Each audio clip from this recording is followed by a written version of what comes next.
That around the dinner table tonight we ate our bread with tears, and that's a phrase that can be used in ancient literature to mean to eat your bread with sorrow, to be in great pain.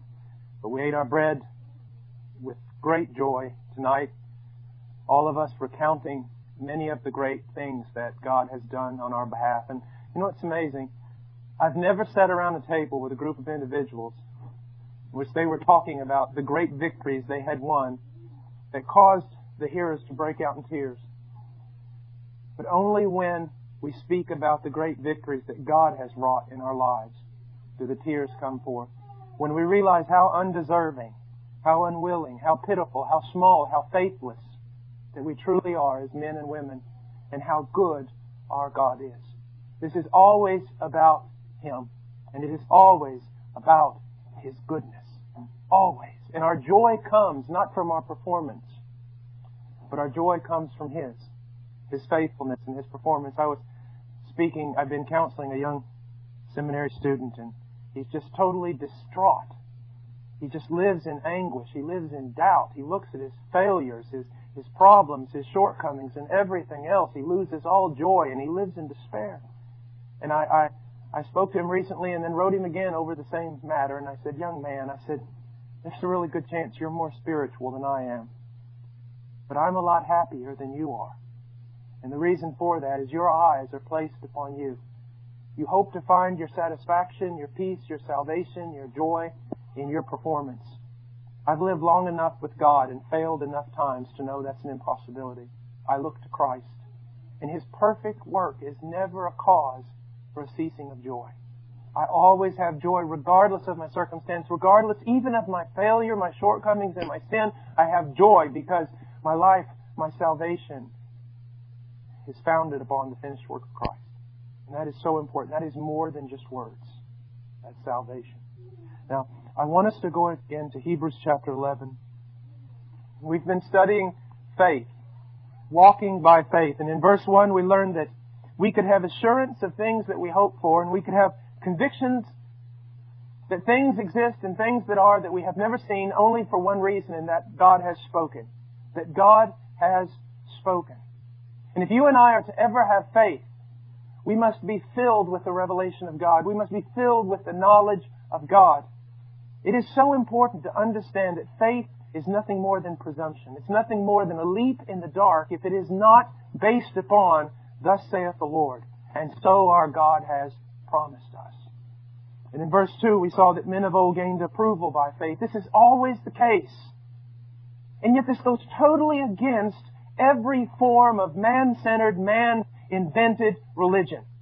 All of that has to do with gaining approval by works, gaining approval by performance, gaining approval by doing this or doing that. But we understand that men of old in the Bible, and women of old, as we will see, they always gained their approval before God through faith, through believing Him. Something very important about this, and something I always tell people, that you will never be anything except a recipient of God's grace. That's all you will ever be. And we reach out, we extend our hands to be recipients of that grace by faith in Jesus Christ. In verse 3, by faith we understand that the worlds were prepared by the Word of God, so that what is seen was not made out of things that are visible. This is such an important statement. If we can believe, if we believe that there is a God, and we believe that this God has such power that He can not only create but also sustain the entire universe, then is there anything impossible for Him? Is there anything impossible for Him? We wonder sometimes, can I trust God with my family? Can I trust God with my finances? Can I trust God with my children? You trust Him every day with these things, whether you know it or not, because He sustains the very universe in which they exist. And if we come to the conclusion that He can do the most miraculous, which would be to create a universe and sustain it, then every other thing is trite before Him. Every other thing is simple. It's a tiny thing. If I can solve this one question, is there a God? Is He who He says He is? Then everything else is over. I can trust Him. I can trust Him. Now, in verse 4, by faith Abel offered to God a better sacrifice than Cain. This is very, very important. That his sacrifice was not acceptable because the difference between blood and grain and this and that and every sort of thing. It wasn't, his sacrifice wasn't more pleasing to God because of something that was in it. It was more pleasing to God because it was offered by faith. He truly believed, as we are going to see later, he came to God believing that God was and that God was the rewarder. I can imagine Abel taking his offering it to God in knowledge that he had something to offer because God gave it to him. And that he was giving something back to God, knowing that it was the right thing to do and that God is the rewarder of those who seek Him. Where Cain, on the other hand, is probably thinking, as so many people do, I don't know why I'm having to give this to God. I had to earn it with my own sweat.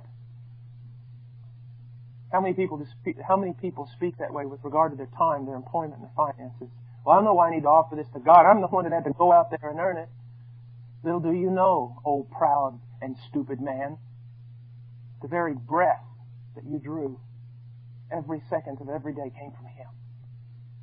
The power, the ability, the intellect, whatever's required to do your job, it came from Him. Abel recognizes, I have something to offer because God gave me something to offer.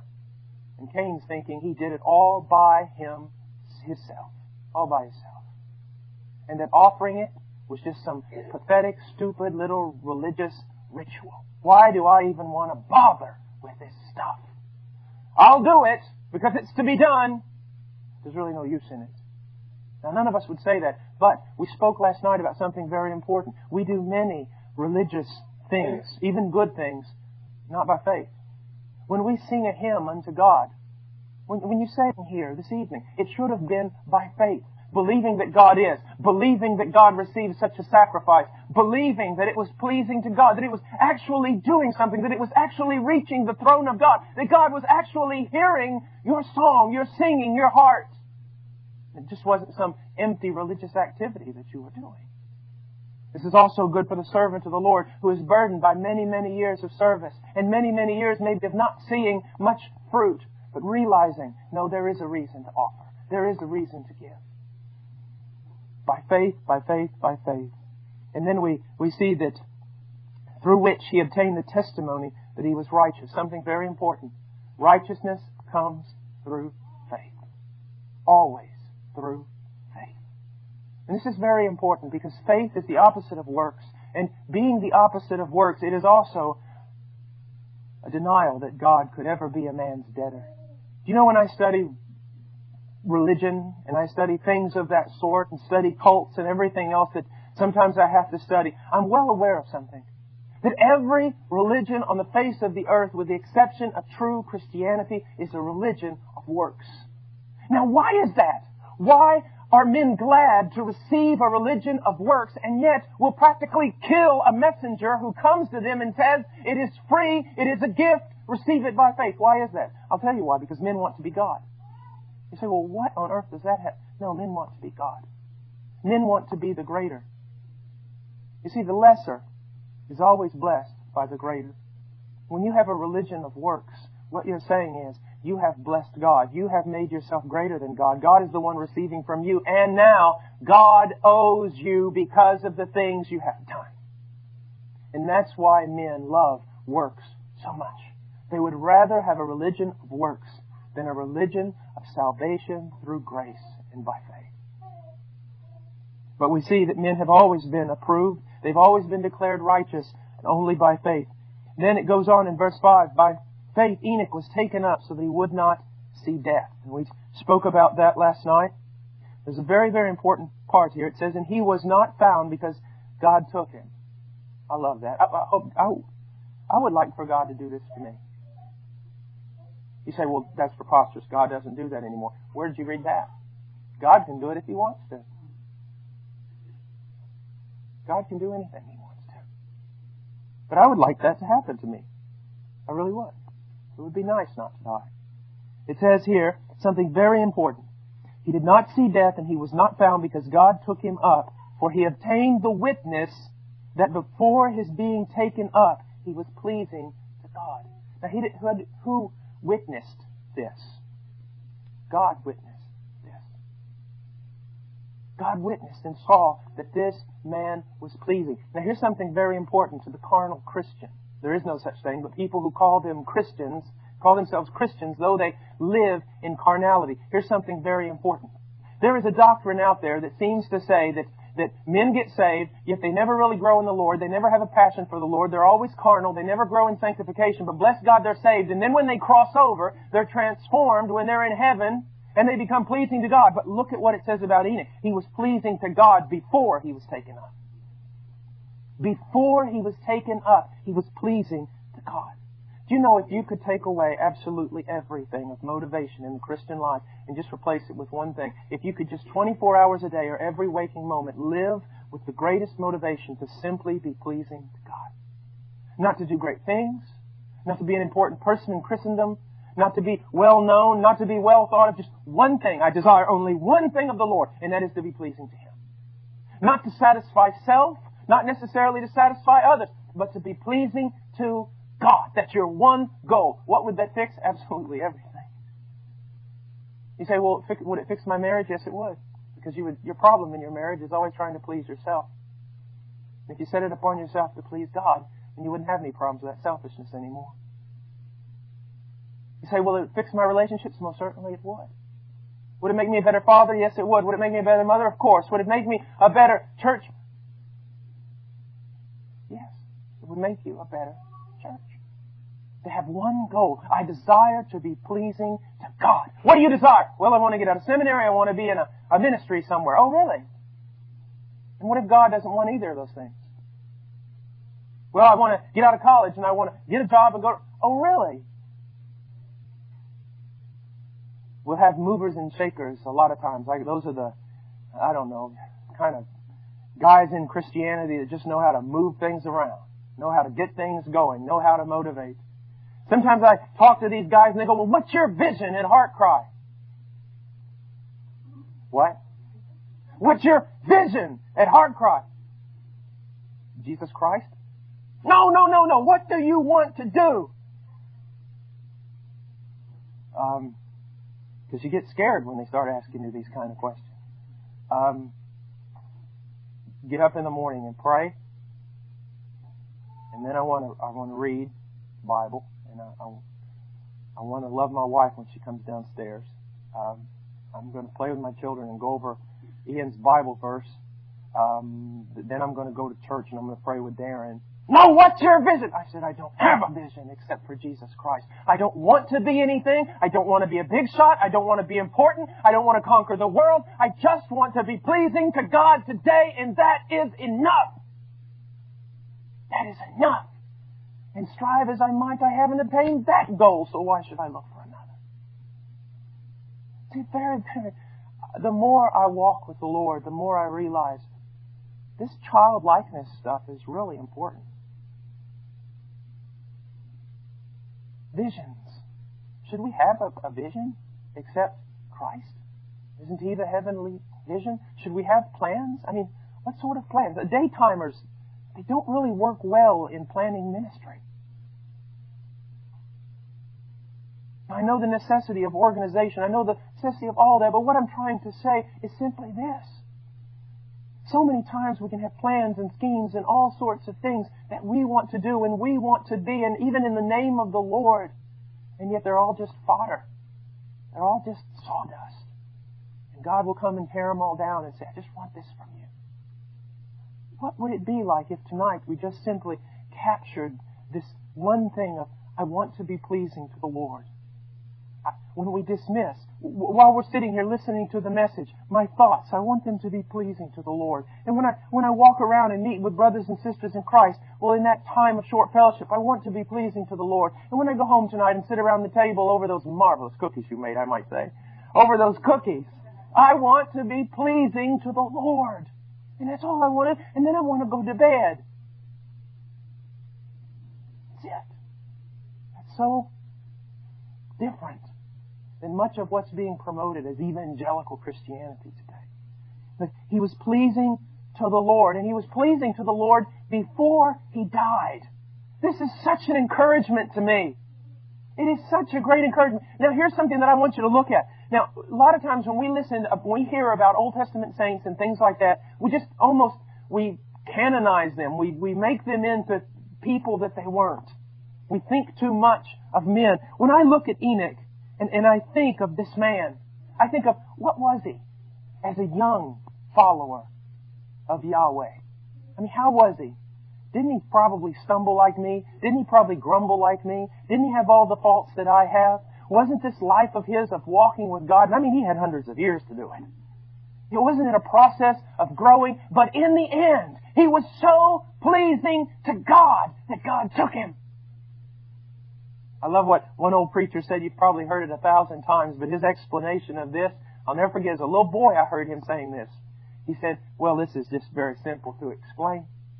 Enoch had grown so accustomed to walking with God. They were walking one day and walking, and Enoch just forgot how far he'd gotten away from home, and God looked at him and said, Enoch, we're closer to my house than yours. Just come home with me.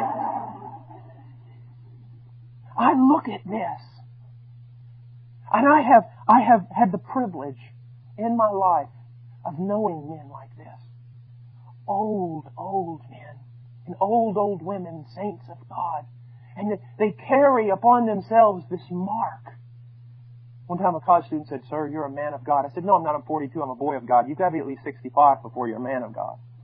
They carry upon themselves this mark of having walked with God. They carry upon themselves this mark of having been loved by God and even chastised by God. They're broken. They're different. They glow. And then they go to be with Him. It gives me great hope. Now I'm in the middle part of my life. I've walked with the Lord just a bit over 20 years. And there is enough in my life to discourage me to think that I'll ever make much progress. But there is Scripture that calls me on to hope that I will make progress. That in the end of my days, Paul Washer will be pleasing to God, because it is a thing that the Lord will see to. It will be done. And He'll see to it in your life. He who began a good work will finish it. He will finish it. He will finish it. He did that in Enoch's life. He'll do that in ours. Do not become discouraged. Do not become discouraged. By faith, realize that He who began a good work in you will finish it. Now it goes on, verse 6, and without faith it is impossible to please Him. Now why is that? The faith or lack of faith we have with regard to anyone, any person, is a demonstration and a declaration of what we think about their character.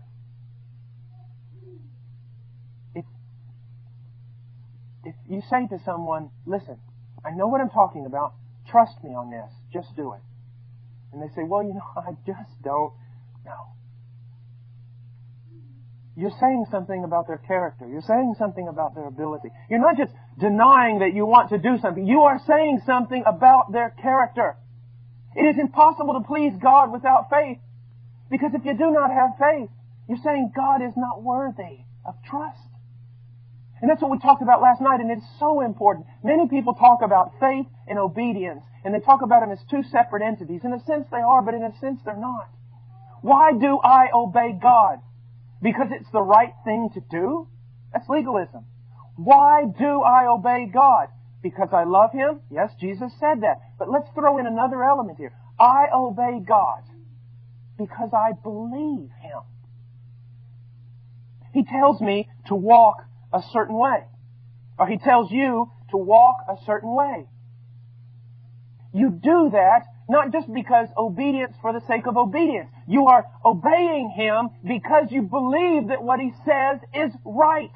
When you disobey God, you're looking up at Him and you're saying, as I said last night, one of two things. One, God, you are ignorant.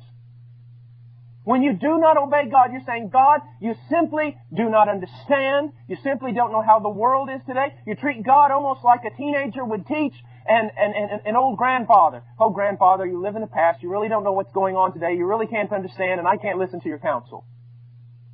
That's one possibility. When you disobey God after He has told you to walk a certain way, you're saying, you just really don't know. Or you're saying, God, you know, but you're evil.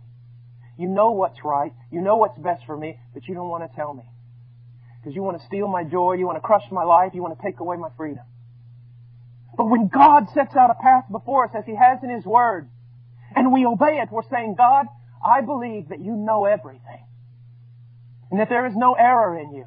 And I believe, God, that you are good. There is no darkness in you at all. That what you tell me is the best thing for me, the wisest thing for me, and I will do it because I believe you. When you believe God, or when you do not believe God, you are screaming out what you believe about His character. He's trustworthy, or He's not. He's all-knowing, or He's not. See, that's why disobedience is so vulgar.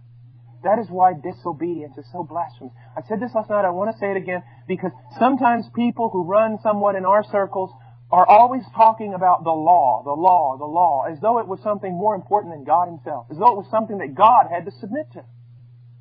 My friend, disobedience isn't a horrible, terrible, wicked thing just because a rule has been broken. It is because a holy God has been offended. A God worthy of all obedience has not been obeyed. We are declaring that we do not believe Him. We are declaring either that He is evil or that He does not know all things. We are attacking the very character of God. We are offending Him when we disobey Him. And that is why sin is so terribly sinful. So terribly sinful. Now, it is impossible to please God without faith. Now, I want you to think about something. Jesus headed off to do what He needed to do, and the disciples said, look, they want to kill you there. Don't go back in that area. And He says, I'm going anyways. And they look at each other and kind of shrug their shoulders and say, well, let's go die with Him. Now, in a sense, they were loyal. In a sense, they were being devoted. But they weren't believing. They were doing something, believing that it would result in nothing. You say, well, what are you trying to say? I'm trying to say that there is I hate to use this word, but there's a real optimism in faith. There is a real optimism in faith. And I know you can take that and do silly things with it, so don't. But there's a sense of being optimistic that when God has commanded me to do something, there's a reason for it, and there is an end result. Although I might not see the promise, although I might not grasp it in my hand, there is an end result, there is a reason. I will do this. Why? Because God is true. Because He is, and He is the rewarder of those who seek Him. If I obey Him, there is a reason for it, an end result that is good. I see so many people that almost treat themselves as though they were martyrs and martyred by God. I'll serve Him for the sake of nothing. I had someone come up to me one time and they said, you just give so much to God and being a missionary and doing all this stuff. And I said, what are you saying? Well, you're just so, humble and giving and full of piety and so selfless. I go, man, you have been reading all the wrong books. I said, you've got it all wrong. He said, well, then why are you in the jungles of Peru and doing all these things? I said, because I studied finance at the University of Texas. He said, what? I said, yeah, I studied, a lot of things like that. I was going to be a lawyer and I was going to, investments, and I studied all that. That's why I'm doing this. He goes, what are you talking about? I said, I'm talking about investment. That's what I'm talking about. Young person, I'm talking about investment. It has very little to do with piety. It has very little to do with being selfless. It has to do with, do I believe that God is and that He is the rewarder of those who seek Him? I have one life, and as I was sharing to the young people this afternoon, this is not a dress rehearsal. I don't get a second chance. I have one life. Now the question comes down to, how am I going to invest it? If God is, and He is the great rewarder of those who seek Him, then seek Him I shall. I mean, I've got two options here. I've got two portfolios. Don't I? I've got Satan, CEO of a company called the world, sending out every kind of advertisement possibly I can be bombarded with to invest everything I have in him. I don't know about you, but if I'm going to do any kind of investment, I'm going to check out the CEO. I'm going to check out the company, and I'm going to check out those who have invested and see how well they are doing. Well, I'm going to tell you something. I've looked at the CEO. He's never kept a promise as long as he has existed in his fallen state. And I've looked at his company. It is in shambles. It is in absolute shambles. And I've looked at those who have invested their lives in His way, and they are in hell. I don't want to seem trite. I don't want to seem irreverent or anything. But I've looked at the other portfolio, and there stands the Lord Jesus Christ. Truth incarnate. Faithfulness incarnate. Selflessness incarnate. Who's laid down His life on my behalf and offers me a kingdom that will not perish. This has nothing to do with some little missionary and his piety. This has to do with finance. This has to do with investment. How are you going to invest your life?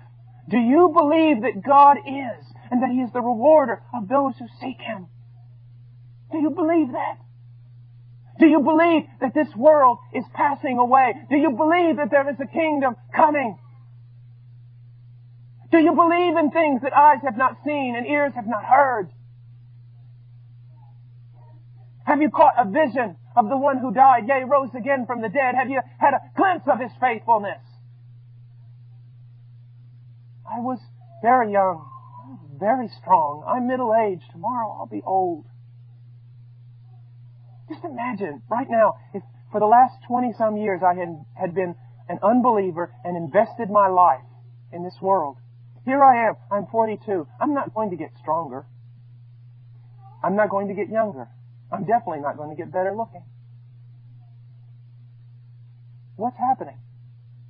I've hit the other side. And if I had invested these last 22 years of my life in this world, and as I stand here right now, would I have such joy? No, I would be saying glass half empty instead of glass half full. I would be saying half my life gone, the rest of it, it's just rolling downhill. But you see, it's completely the opposite for me. This candle is going out because the sun is rising. When the sun rises, you don't need candles. I've got max. Who knows? My luck, I'll have to live here till I'm 120. But, 40 more years. 20 in Christ has flown by. 40 is going to go faster. And then I'm there. You say, yes, the end comes. No, the beginning comes. The beginning. The beginning comes. So, here's the question. Do you believe that God is? Yes, I do. Well, do you believe that He is the rewarder of those who seek Him? Then seek Him, that He might work out His purposes in your life. Don't worry about the purposes of others, the purposes of God in others, just God's purpose for your... Seek Him.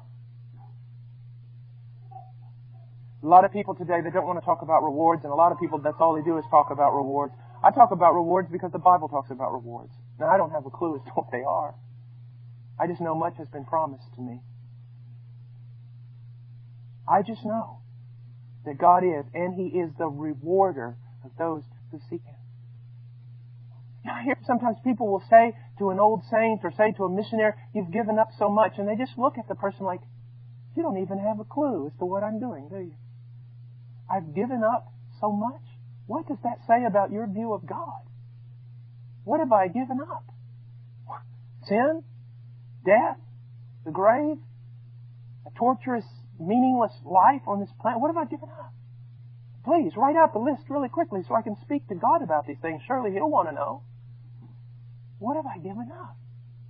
And something else that's very important. Some of you, He will call to be missionaries maybe. And He will send you to the most horrible places on the face of the earth. And maybe even you'll die there on top of a mountain half frozen and starving. I don't know. And others of you He will make very, very successful. And cause you to prosper in all your ways. But demand of you the same dedication to use what He has given you for the advancement of His kingdom. You see, it's not God's purpose for me that ought to be thrown on you. Or your purpose for God should not be the thing I'm striving for. Or God's purpose for you should not be the thing I'm striving for. God has called you. God has given you a specific purpose. God has commanded you to seek Him and to believe that if you do seek Him, He will reward you. And that way manifests itself in so many different manifestations. Can you believe God? Can you begin to seek Him in your life? You know, so much in our world and so much in Christendom, so much of our culture is designed to build a wall around us so that we don't listen to God. A kid studies and he gets 18 and where's he going to college? I don't know if he is. What do you mean you don't know if he's going to college? What do you mean you don't know if your son's going to college? You went to college? Yes. What about your son? I don't know. Well, what do you mean you don't know? Everyone goes. No, not everyone goes to college. God could command my son to put on a backpack and go to Iraq, preach one message, and be shot down. You see, we assume too much. God naturally wants this to happen to me. No, God might not want this to happen to you. Well, God naturally wants me to take this. No, not necessarily. You need to reopen your life and get rid of many of the presuppositions that you have that are built into you, not by the Word of God, but by your culture, that is dictated and set out a path for you to walk in. God has dictated and set out a path for you to walk in. And the two are never alike. You need to open, whether you're a teenager in high school or you're 85 years old, you need to reopen your life and seek God. God, what do you want from me? What do you want from me? What do you desire from me? You know, one of the most amazing things is found in the message of the church to Laodicea. It's an amazing, amazing thing. The first thing that comes out of Jesus' mouth is an amazing thing. He says, behold. You say, well, what's amazing about that? Well, let me show you. Behold. Doesn't make any sense that I should say behold, does it? Why? You're all looking at me. Now, if I was in the back of the room and you were all looking in the opposite direction, then I would say, behold! Turn around! Look! That's what's so amazing about what Jesus says to the church. The first thing He says is, behold. When He gives that great admonition, behold, I stand at the door and knock. When He gives that one admonition, behold. Why does He say that? I'll tell you why. The church is looking in the wrong direction. And He has to call their attention back to Him. And you know what? I'll just bet this, that church in Laodicea is looking in the last place that they saw Jesus. Now, what do I mean by that? So many times I told a missionary one time, he was talking to me, an old missionary, and he said, Brother Paul, tell me about what's going on. I said, well, Brother Trammell, I said, Peru is God's will for my life. You know that? Hold it. He said, Peru is not necessarily God's will for your life. He said, Peru is God's will for you today. And he said, and if you close yourself off from God thinking that Peru is God's will for your life, you could really miss out on what God's going to do in the future. It's the same way with you. Possibly Jesus came to you and said, behold, I want you to do this. And so you started going, but you fall into the trap of this is God's will for my life. And you're missing the fact that maybe now He wants you to go into another direction, or maybe He wants you to run in a different way, or do a different thing. And so we always have to be seeking Him, always believing that He is the rewarder, never getting trapped in some spiritual rut thinking, okay, this is what I do, this is what I do. Now God doesn't have to talk to me anymore. We have to believe. We have to believe that He's the rewarder of those who seek Him. And you have to begin seeking Him again if you're not seeking Him now. Every aspect of your life, you ought to seek Him. Every aspect. I don't care what it is. You're going to go buy a pair of socks tomorrow. Lord, I'm going to go to the store today. Need some socks. Give me wisdom. Help me. You ever stand in a mall and just sit there for 4 hours trying to figure out which tennis shoes you should buy? You can't even decide what tennis shoes you should get. How are you going to make major decisions in life without the will of God? Every aspect of our life. I was teaching the young people today. It was young people. I didn't use this word, but I use it often. You're practical atheists. There is so much you do in your life, so many decisions that you make in which God is not involved. There is no idea of deity here. There's no idea of sovereign ruler here. Every aspect of our life, God should be consulted. We should seek Him, seek His wisdom, seek His direction. What do you desire from me, O Lord? Because I believe that You are the rewarder of those who seek You. He is. He is. Let me just stop here for a second and say something very, very important. You've probably sung songs or heard songs that uses the word Adonai. It's a word that means Lord, owner. It was often used by the Jew in substitution for the word Yahweh. It's one of the most beautiful words in the Bible. And of all the Hebrew words in the Bible that describe a relationship with God, that's the one most dear to me. Because it means owner.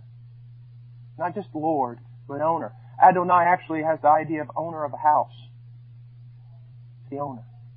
Now, in that relationship, God is the owner and I am the slave. Okay? Now think about this. Because this will set you free if you can learn this. God is the owner and I am the slave. Now, as a slave, slaves actually slavery can be actually very liberating. As a slave, I get up in the morning, I go to bed at night, I have only one concern as a slave. The will of my master. That's it. Think about talk about reductionism, simplifying life. I only have one concern. The will of my master. I get up in the morning. Master, what is your will? Midday. Master, that was finished. What is your will now? Go to bed, right before bed. Master, I'm going to bed. Tomorrow, start again. They say, well, what's great about that? I'll tell you what's great about that. Slaves only have to be concerned with one thing, the will of their master.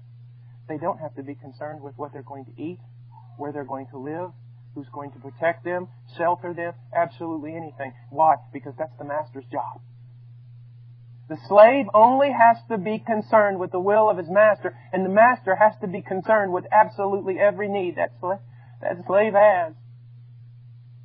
Do you know how beautiful that is? How wonderful that is?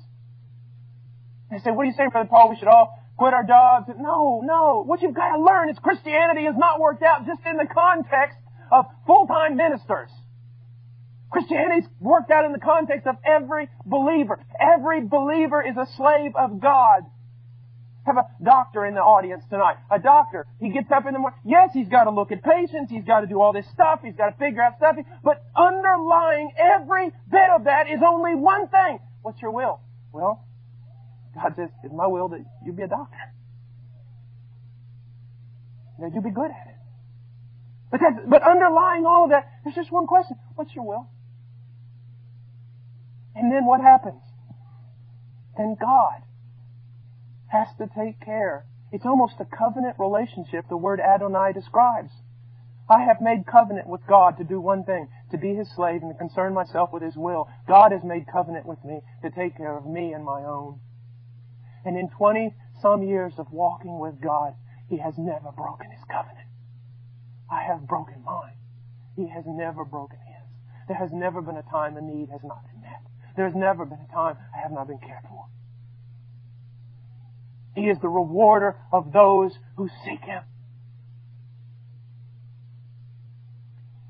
Make this a little pastoral. I was at a church in Barranco in Lima, Peru that was, while I was pastoring it, it grew. It had about 200 people. It was going extremely fast. A lot of things were happening. And a man who was used of God to really be a blessing to me down there, he came to me one day and he was watching all the services and all the activities and everything that was going on. And he walked up. He's like the Apostle Paul of Peru. He's a bald-headed man. He walked up and he goes,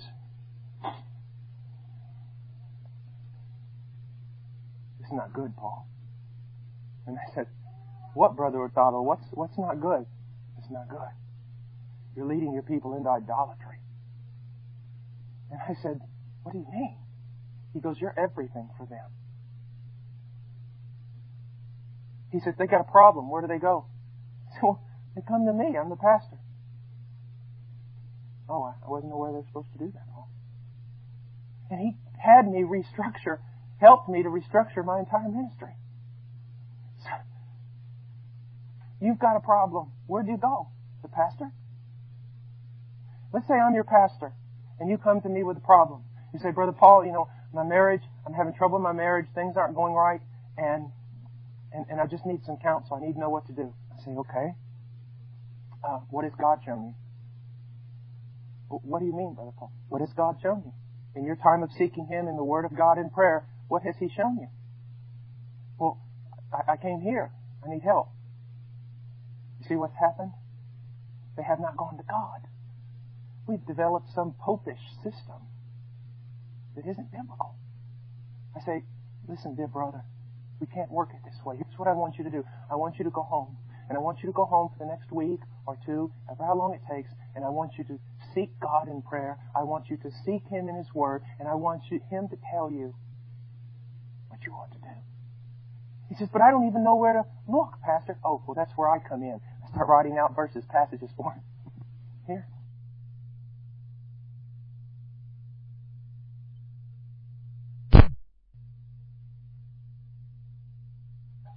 What has He shown you?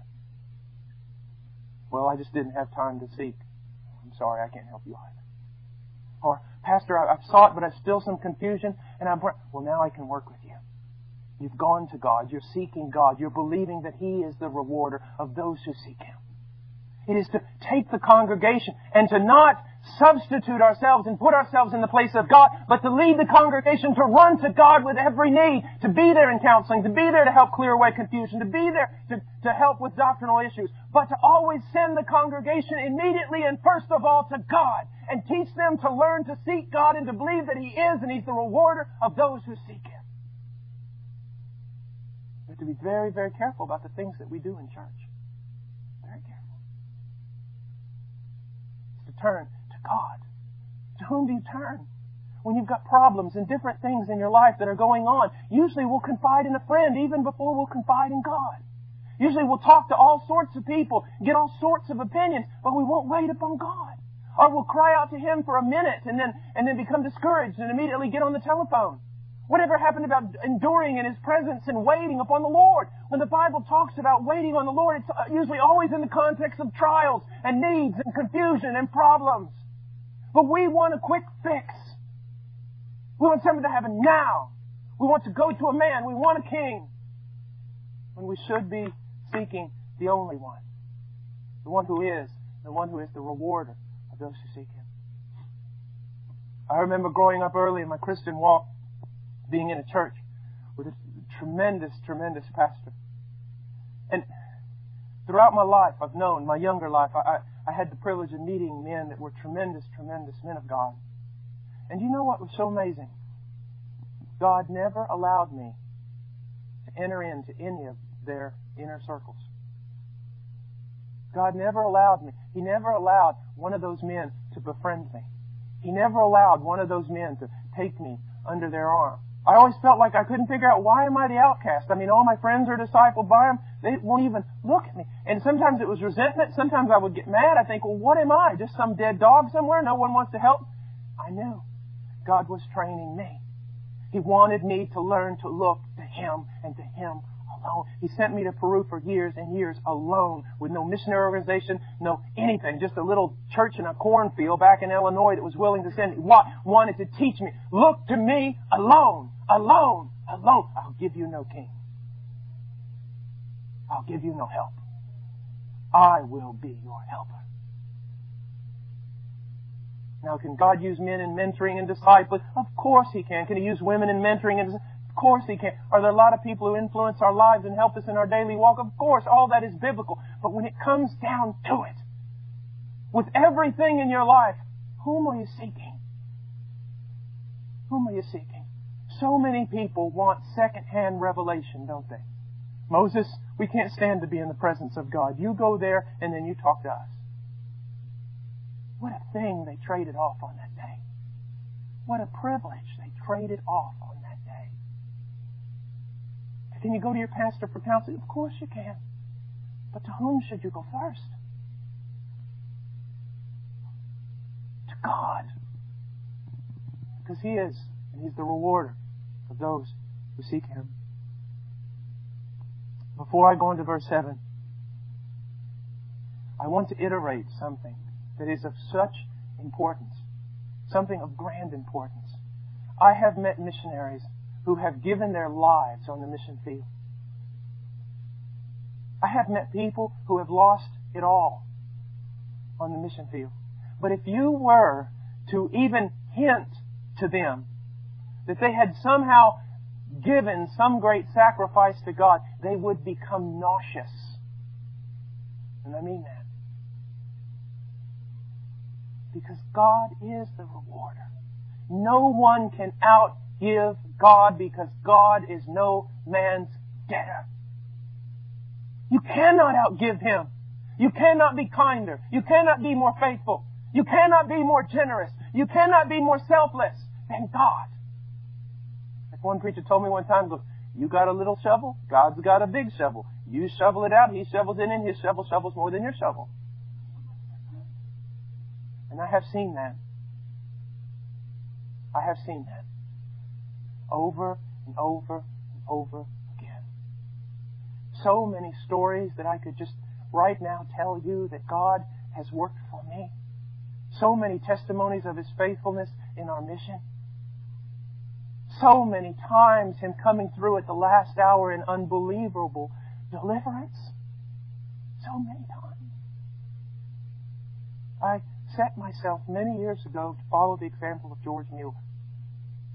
Because as in his day, he desired to show people that God would meet the needs of a ministry, even if that ministry never made their needs known to a single man. And we have set upon ourselves to do that very same thing. In all the days of my life that I have practiced this, not one time has God failed. Not one time. We were in tears this evening talking about God's faithfulness in the mission, because if some of you know of George Mueller, he would present a presentation twice a year, once a year, about how God met all their needs. Now, he would never make that presentation when they were in the midst of a trial, because he didn't want people to see that they had needs and then be motivated to give. He would always wait until the trial was totally over and the victory was won. About 2 months ago, for the first time in my life, I sat down in my office and I felt God say, okay, now, write. Tell, write from this day forward of my faithfulness. That was in November. We support almost 90 missionaries and their families. And we tell no one our need. In November, the moment he told me to start writing, support stopped. It stopped. We were at the 25th day of November and not one missionary on the field had been paid. The staff had not had salaries for a month. And yet not one staff member went hungry. Not one staff member failed to pay a bill. As a matter of fact, all of us got together and figured out that somehow we prospered more without getting a paycheck than when we got one. And then started coming, and God met every need of every missionary. He has never one time failed. Never one time in all these years. Do you know how many missionaries? 90 missionaries and their families? Do you know what that requires? And do you know that God has met it every month, every year, and never one time has He failed? Never once having to call, never once telling someone our need, and then all of a sudden people just start giving. Go out to the mailbox after receiving almost nothing, and the mailbox is filled. God has never failed. Never failed. So many times I have sat there in my office, I have cried, I have grumbled, I have doubted, I have been miserable, so many things, not trusting my God. And in spite of my lack of faith, He has never failed. This is not about the faith of some super spiritual saint. It is about some weak, grumbling little child who can't even learn one lesson about faith. And yet God never fails. Can't you trust a God like that? Can't you begin to trust a God like that? Now, I have a little plaque in my office that said, God gives the best to those who leave the choices up to Him. Can't you trust God with your finances? Can't you trust God with your needs? Some of you want different things and need different things, and you go in debt to get them, when only if you would have waited upon God, He might have provided that very thing for you without cost. You see, this is not just something that's dealing with missionaries. This is about every aspect of our life. I'm praying for shoes. And last week someone bought me these shoes.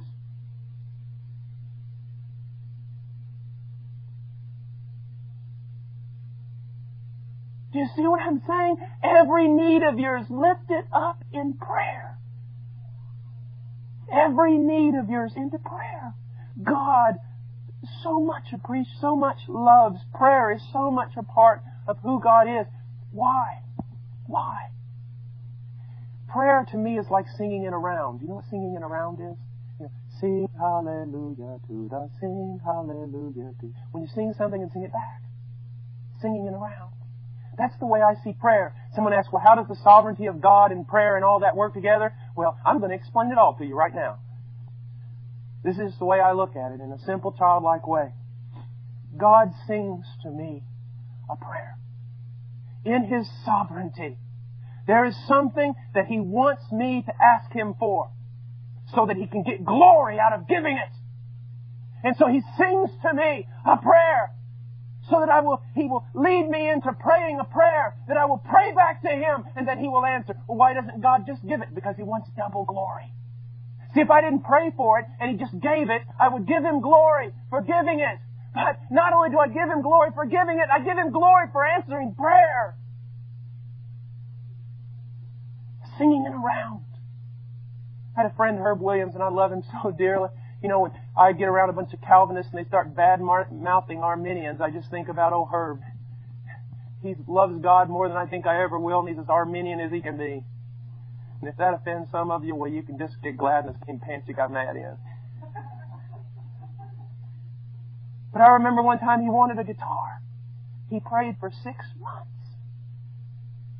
And one day he walked out at like 8 in the morning, getting ready to go to the ministry. We all worked in a street ministry. And he opened the door, and there on the porch was a guitar. You say highly impractical. Everything my God does is highly impractical.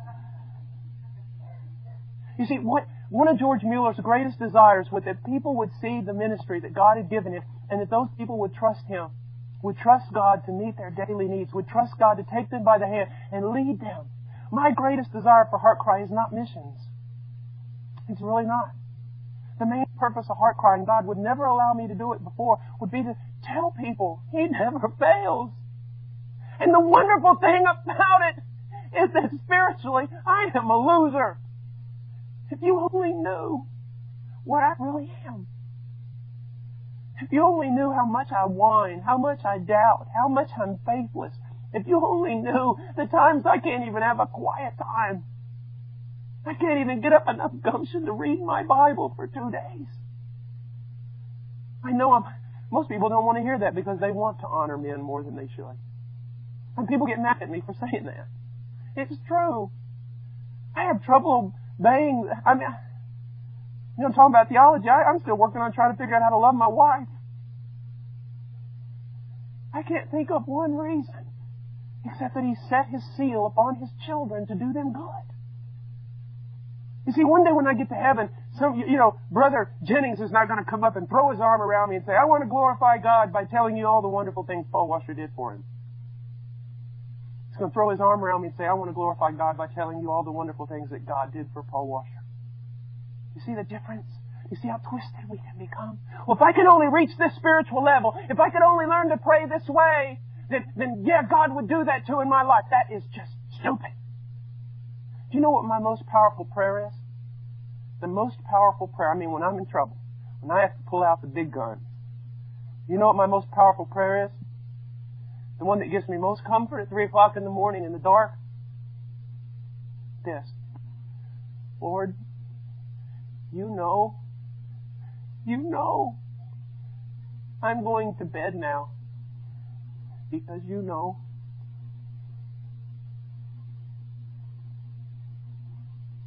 You know. Creep into the bedroom and try to wake up and say, how goes it? Woman, He knows. Let's go to bed. Oh, He's so good. I glory. I know this is going to go. Just listen to me before you throw a stone. I glory in my weakness. I glory. I don't want to say in my sin because that just sounds so theologically wrong.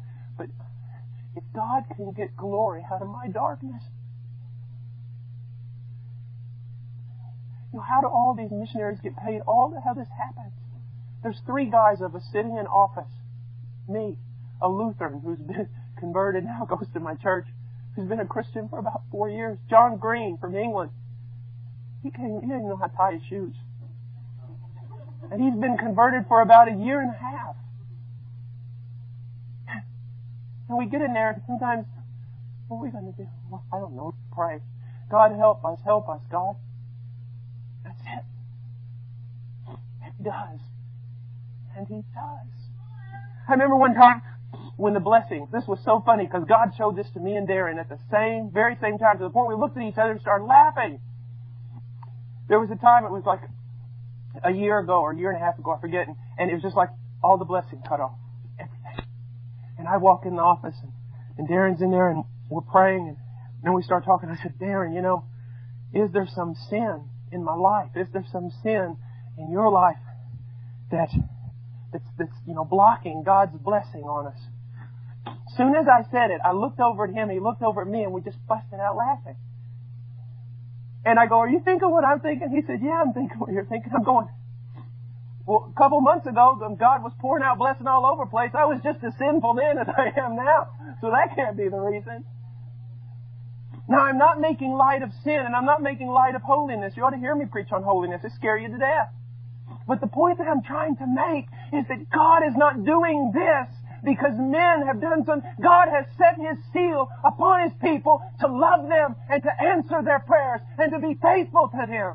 You see, if it was any other way, you would walk out of here tonight, especially some of you young Christians, thinking, man, gosh, if just one day hopefully I could arise to Paul Washer's level of spirituality and faith, then God would do something great through me. If that's the way you feel, come listen to me pray sometime.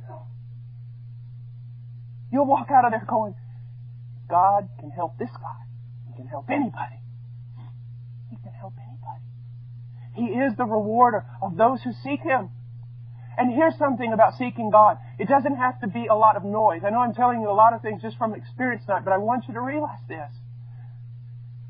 How unorthodox seeking can be as long as it's seeking. I remember when I first set up on myself to seek the Lord. I know it was a sovereign work of God because I don't know how this would ever happen in my life. It was never repeated. But when I was a young Christian, God set it up on my heart to seek Him. And He gave me grace so that hours a day I was seeking Him. And I've all these promises, seek the Lord and, He'll show Himself to you, and all this different stuff. I'm quoting from Jeremiah and Matthew 7:7. And it got turned from minutes into hours. And that's something because I fall asleep all the time when I pray.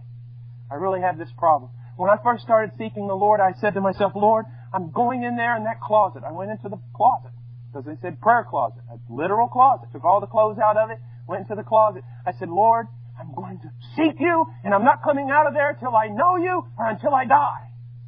15 minutes later, I fell asleep, and all my roommates came home, found me in the closet sleeping. They said, this Christianity stuff has just gone wild. So I took an alarm clock and set it for 15 minutes, because that's about how long I would last praying. I'd go sleep, it'd go off, I'd wake up, I'd set it again, start praying for another 15 minutes. And something unusual started happening. As I prayed more and more, I said less and less, to the point where it was simply this: Lord, it's now 4 months and 6 days. I've been doing this, and You haven't come yet. I'm here again, and I'll be here for the next couple hours.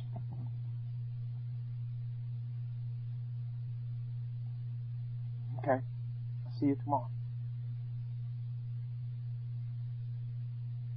Just wanting one thing. God, You said You would come. I don't have anything else to say. I'm just going to wait here until You do. And come back tomorrow. And come back the next day. And the next day. And the next day. You still have not shown up. I was a young boy. I knew nothing of the presence of God. I knew nothing of the power of God. I know nothing about how terrible God can be. Get ready to go to there was a Bible retreat in Colorado or something for college students during spring break, and I thought, man, that would be great. And I felt like God said, no, you're not going there. Go out to the hill country of West Texas and sit on a hill. I would walk around that hill for 4 days walk around here, grab rocks and throw them up at heaven so they would hit the gate. I'm still here and you have not answered. Irreverent? I don't know. Maybe it's the most reverent I've ever been. I'm still here. It's been so many months and you have not come. And then one day He came. He came. You seek Him, you will find Him. He came. You say, how do you know He came? Because when He comes, you know it's Him. He came and touched my life. And not everything changed, but some things tremendously changed. I can tell you right now that the presence of God is more real to me in this room right now than the presence of any of you looking at me. And I am not making big flowery statements. God is my witness. What I'm trying to tell you is that Christianity is not just a few things you do. It is not just a little quiet time. I hate that word. Quiet time. It's like putting your wife in a closet and coming to her at 4:30 for a half an hour saying you can come out now, and then at 5 o'clock putting her back in there again. This is quiet time. It's not just this quiet time. It's not just this rules of do's and don'ts. It's not just being faithful for no reason at all. No, there is a God out there, and if you will seek Him, He will be more real to you than anything. More reality in Him than in all the faces you can see with your physical eyes. Seek Him. He is the rewarder of those who seek Him. Not seeking to be a missionary. If you're seeking to be a missionary, stop. Not seeking to be a missionary. Not seeking to have a ministry. Not seeking to do something. And most certainly not seeking a vision. Unless it be a vision to Christ. I seek Thee. Lord, I come here with noble purpose in my heart. I speak not this night for China, nor for India, nor for the lost, nor for ministry, nor for any other thing. God, I come here with much more noble purpose. I seek Thee. Audience with Thee, and I'll not be content until I see Your face. It's the difference between secondary revelation and primary revelation. And what I mean by that is this. John Piper speaks a lot, says a lot of wonderful things, but in his voice, I detect a bit of reality. I detect that what he is speaking, he has felt, he has seen, he has experienced. But I go to colleges all over the country and I hear little boys quoting Piper. I hear preachers quoting Piper and quoting this and quoting Edwards and all these different things. But they're just like little parrots that are parroting something that they heard from someone else but did not go to the mount to find it themselves. It's the difference between boys and men. Women of God and girls of God. Triflers and pilgrims. Oh, that one day my boy would come to me so disturbed, finding no peace, and I'd take him by the hand and lead him out into the desert and leave him there. And say, son, there's an abundant amount of rocks here. Make noise at heaven's gate until it's open. He is the rewarder of those who seek Him. And His greatest reward is Him. His greatest reward is Him. What are you seeking? Are you seeking comfort? You seek not God. Are you seeking security? You seek not God. Are you seeking personal prosperity? You seek not God. Are you seeking a ministry? You seek not God. Are you seeking to do great things? You seek not God. Seek God. Lord, on this day I choose this, Lord. Before You, with all the angels listening. Take whatever reward might be accounted to me. Whatever thing in heaven that might be granted to me, and take it away and replace it with a greater portion of You. And that will be enough. That will be enough. He is the rewarder of those who seek Him. I want to go on just a little bit farther. By faith, Noah, being warned by God about things not yet seen, in reverence prepared an ark for the salvation of his household. Now look at this. By faith, Noah, being warned by God about things not seen, in reverence prepared an ark for the salvation of his household. We have been called to do the very same thing as Noah. My primary concern for my household must be the salvation of my wife's soul, the salvation of my son's soul. their sanctification, their growth. That must be my primary concern because look, by faith, Noah being warned by God, I have been warned by God. You have been warned by God that this world that we see is going to be burned up with fire. That judgment cometh. That we are to flee from the wrath to come. That there is a new heaven and a new earth and this world is passing away. And all those involved in this world, no place shall be found for them. We have been warned by God. And when God sent His Son, He sent His Son to warn. You have been warned by God. Now by faith, you must decide, does God tell the truth? Does God know what He's talking about? If He does, you better respond. If He doesn't, then quit playing Christianity and go out and clench your fist and curse God's name.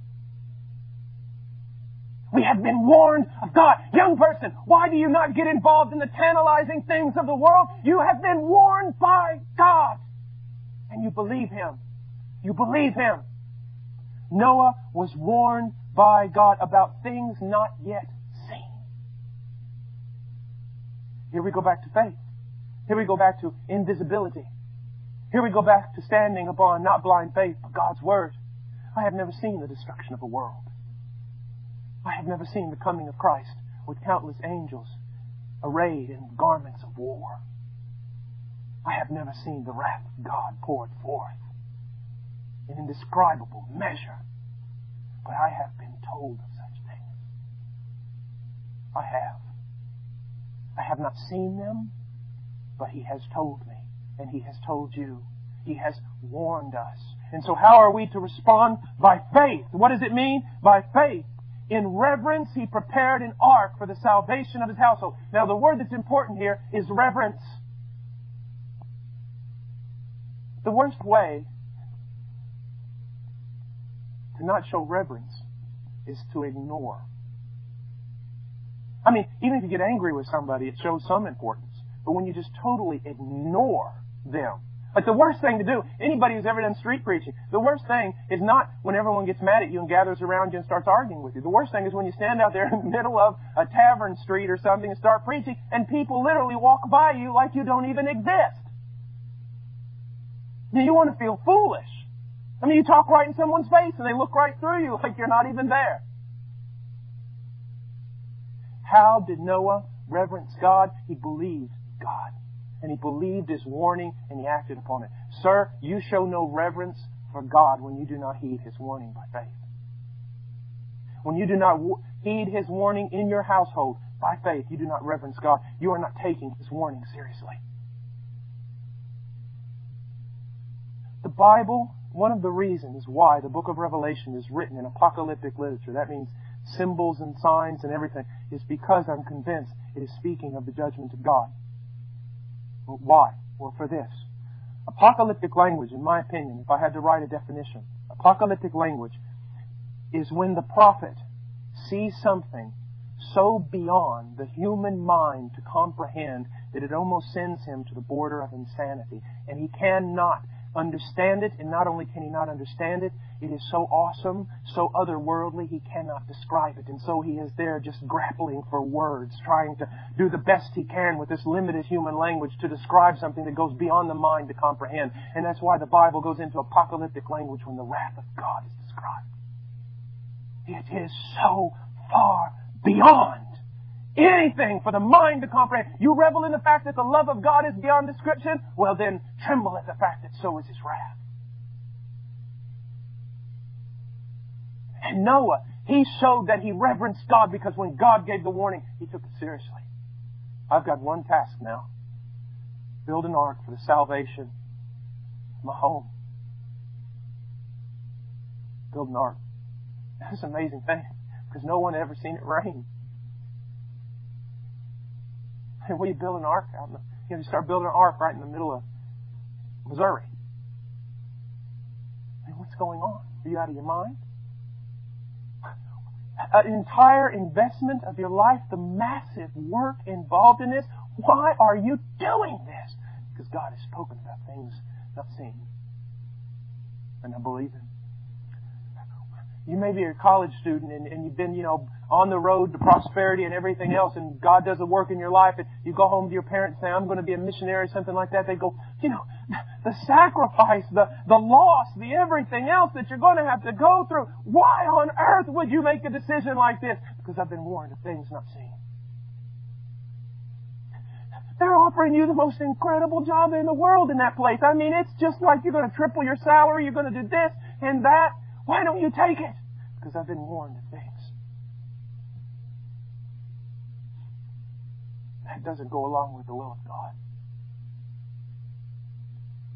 And He built an ark for His household. I tremble at being a parent. I'm so afraid. I know my inability to teach, my inability to lead, my inability to know when to discipline. I know the depravity of my children. And they deserve hell. I know the only hope for them is God. But I know that I'm called to prepare, to act, to heed the warning in reverence, to do all that I can. He goes on, now this is very, very important, especially for those of you who are involved in work. I don't want to say secular work because there's nothing secular for a Christian. Those of you who are not in full-time ministry, you're out there in the factories, you're out there in the plants, you're out there in the stores, you're out there doing the work, you're out there farming. I want to give you something that maybe will help you. It says, He prepared an ark for the salvation of His household by which He condemned the world. I have a friend right now, his wife, about a month ago, just left him and the boys. Gone.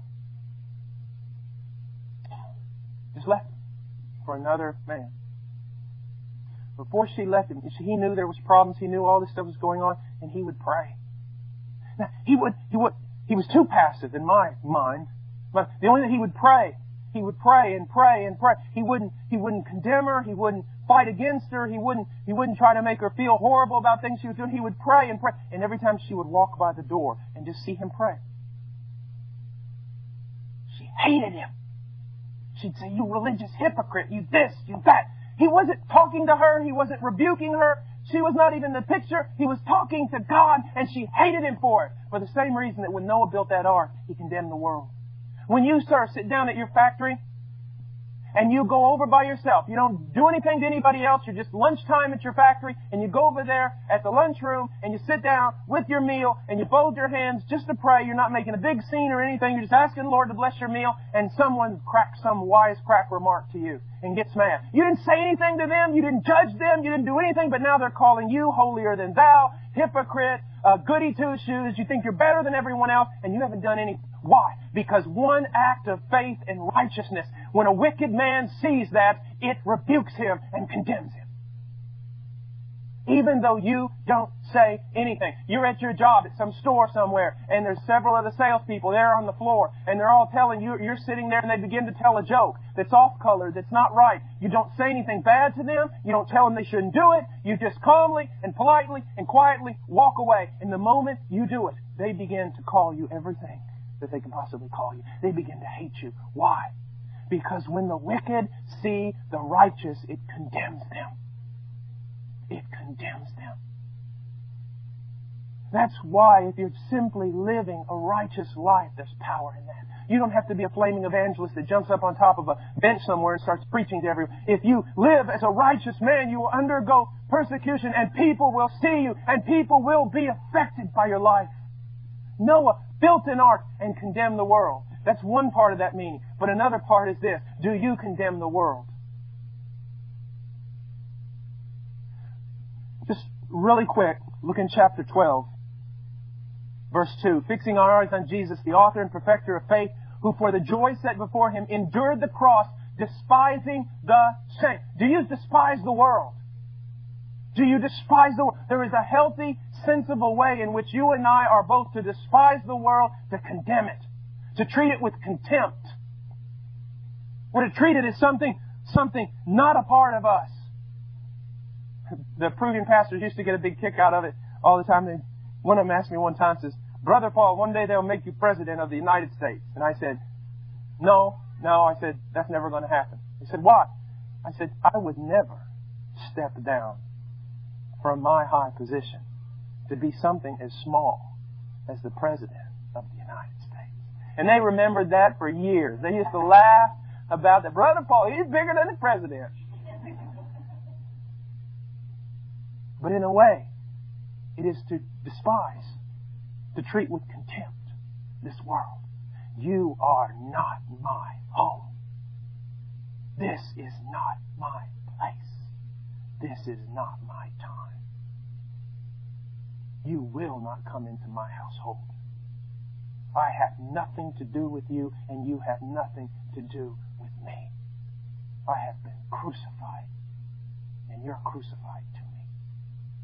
How dare you bring that into my children? How dare you bring that into my household? How dare you tempt me? That sickens me. Your world nauseates me.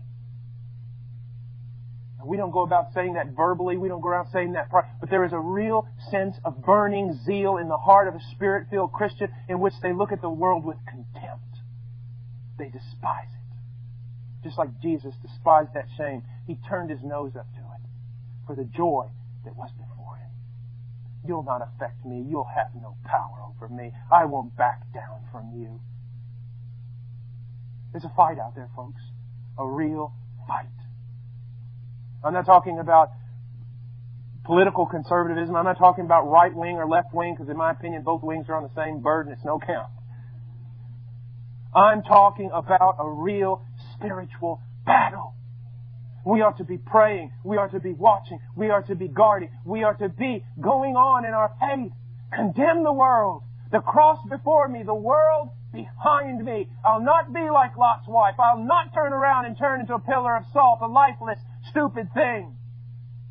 I'll not put my hand to the plow and then take it off. I'll not run back to my fishing boats. I'll walk the way of the Nazarene. And that's what Noah did, and that's what I appreciate so much about Noah. It says, by which he condemned the world and became an heir of the righteousness which is according to faith. Here we go again. This is what's so wonderful. It's not just Abraham. We hear the same thing about Abel. We hear the same thing about Noah. This righteousness that we so desire to be clothed with, this righteousness that gives us perfect standing before God, is by faith. It is always by faith. Always by faith. And tomorrow morning we're going to start with Abraham.